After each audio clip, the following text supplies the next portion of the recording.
Salut à tous, j'espère que vous avez passé de bonnes fêtes. Mon message pour toi aujourd'hui, c'est sois imitateur de Jésus-Christ. L'apôtre Paul a dit, soyez mes imitateurs comme je le suis moi-même de Christ. Notre modèle, c'est Jésus, notre intercesseur, notre avocat, notre sauveur. Médiateur entre Dieu et les hommes, c'est Jésus-Christ. Jésus-Christ fait homme. Comme le dit la parole, qu'il y a un seul Dieu, un seul médiateur entre Dieu et les hommes, c'est Jésus-Christ, homme. Mais malheureusement, beaucoup de personnes viennent au nom de Jésus, mais se présentent elles-mêmes, se valorisent elles-mêmes au lieu de valoriser et présenter Jésus, au lieu de célébrer Jésus, qui t'a donné une portion de son esprit. Beaucoup se prévalent d'être plus bénis, plus remplis, avoir eu plus de grâce que d'autres, alors qu'en fait, nous sommes un corps. Il ne doit pas rien l'esprit de compétition. C'est dommage.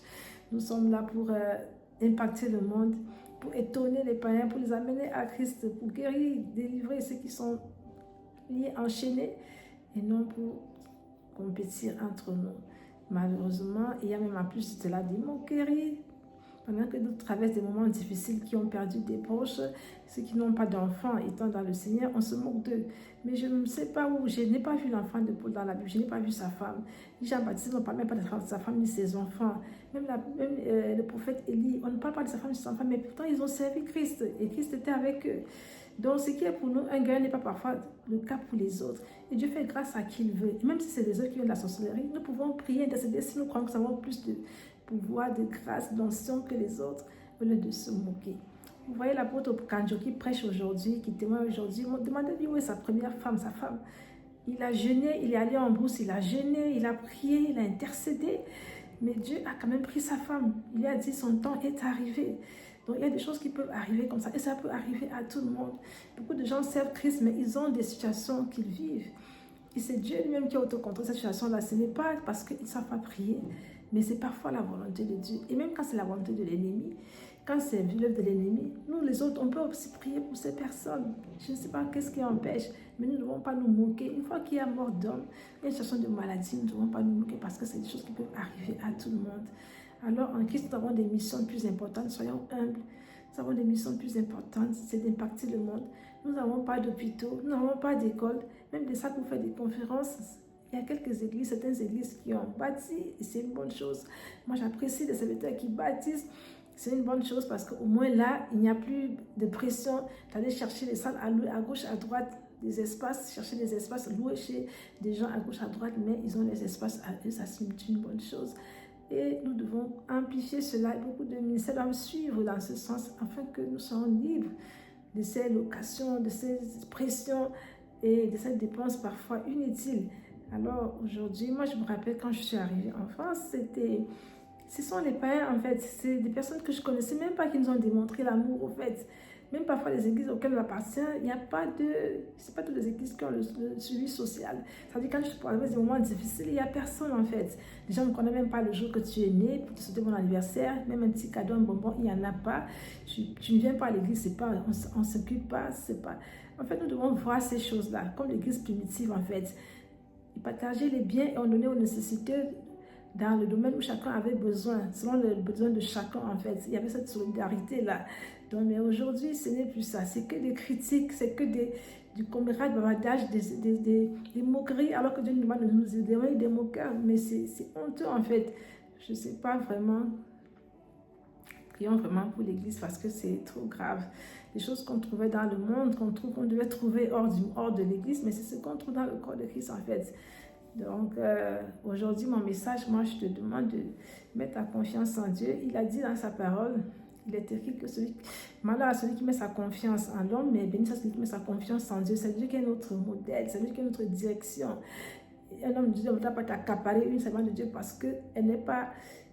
Elle n'est pas Christ, c'est Christ qui est notre modèle, c'est lui qui est le modèle parfait, c'est lui qui doit être ton directeur, ta direction, c'est lui qui te décevra jamais parce que tu peux suivre un homme, une femme, tu mets ta confiance en lui, mais un jour il commet un acte, il tombe dans le péché, cela soit te décourage et tu quittes l'église, tu abandonnes la foi parce que la personne que tu suivais est tombée, elle a chuté. Donc notre modèle parfait c'est Jésus-Christ, c'est lui qui a donné sa vie pour toi, pour nous.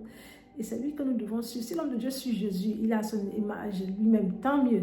Mais sinon, ce n'est pas lui qui doit être ton modèle, c'est Jésus-Christ qui est notre modèle. Et c'est lui qui est le plus grand, comme le dit l'apôtre Paul. J'ai planté, Apollos a arrosé, mais c'est Dieu qui est le plus grand parce que c'est lui qui fait croître, en fait.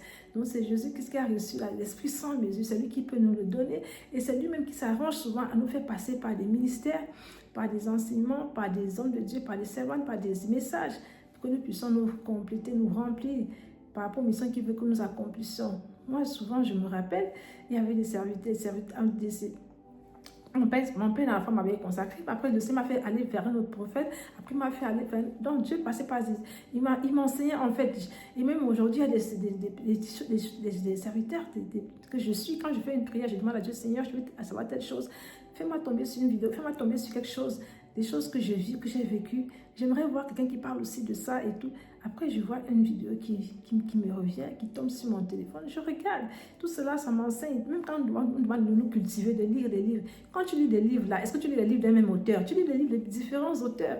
Mais le Son de Dieu, si tu sortais un autre homme de Dieu, il se fâche, il t'énerve, il s'énerve. D'autres même maudissent leurs enfants, leurs enfants à la fois, parce qu'ils ont suivi notre serviteur. Alors qu'en fait, eux-mêmes ne sont même pas complets. Eux-mêmes aussi font des recherches. Eux-mêmes aussi suivent d'autres hommes de Dieu. Eux-mêmes aussi voyagent aussi chercher des impartitions partout dans le monde. Franchement, c'est trop d'hypocrisie. Vraiment, en cette 2026, je t'invite vraiment à être sage, à mettre ta confiance en Dieu et à demander tout à Dieu. Et Jésus,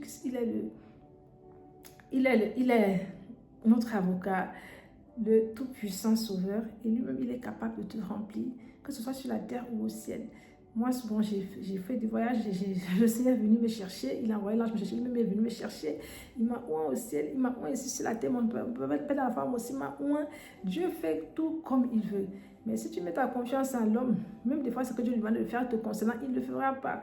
Moi, je connais des sœurs, des frères qui sont dans les églises, on a demandé les hommes de Dieu, ils ne veulent pas. Il faut pas ce que Dieu demande. Parce que lui, il faut que tu lui plaises d'abord, il faut que lui soit convaincu. Alors que c'est Dieu, des fois, qui demande et nous devons obéir. Moi, je me rappelle quand mon pasteur mon père d'enfant m'avait consacré. Mais j'ai porté en ce temps-là, j'ai porté encore des mini-robes. Je n'étais pas consciente de ce que je faisais. J'ai porté les pantalons. Moi, je ne croyais pas l'inconvénient à ça parce que tellement j'aimais Dieu. Mais je n'avais pas encore été transformée au niveau de certaines choses. Mais le Seigneur avait déjà donné l'ordre, l'instruction.